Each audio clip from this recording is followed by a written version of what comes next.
My Lords, I rise to find myself in a slightly unusual position of warmly welcoming a government amendment. And I thank the Noble Lady the Minister for the meeting on Friday and the Bill team for the briefing that she provided, and indeed welcome the Noble Lady the Minister to her post, and congratulations also to her predecessor. I don't know if it was Your Lordship's House making the case so clearly in committee. I don't know if it was perhaps the young climate strikers who were out on Parliament Square after our debate finished, or indeed perhaps it was the young people who've been delivering so clearly messages that they want climate change and the nature crisis at the centre of every aspect of their education. Possibly it's a combination of all of those, but I think that this is a real demonstration that campaigning works.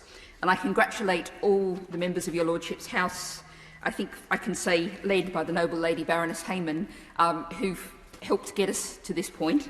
I would have attached my name to all of those amendments had there been space, but I would agree with all of the other speakers who've said that except for 64, they have now been supplanted by the government amendment.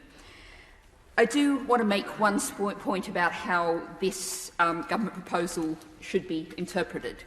And I think sometimes when we think about green skills, there's a lot of hard hats involved and a lot of yellow jackets. Green skills, preparing for the climate emergency that we're now in, preparing to tackle it, takes a lot more than simply technical skills, physical skills. We also need an enormous amount of social innovation. And I was just thinking about visiting Lancaster after the very big floods up there about 6 years ago now.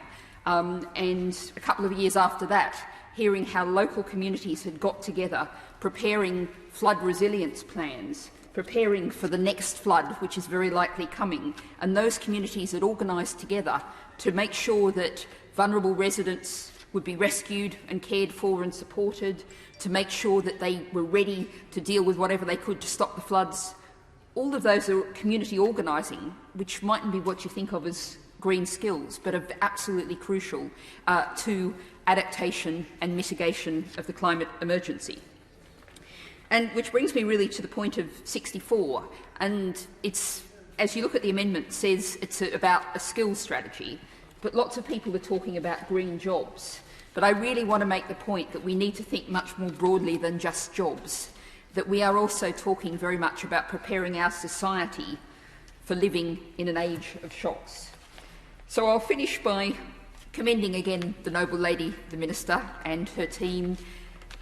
We're making great progress, but as the Noble Lady Baroness Hayman said, the next step in the scale of our progress will be when we open a government bill and the climate emergency and nature crisis are there at committee stage, and we can then go, well, how do we make this better?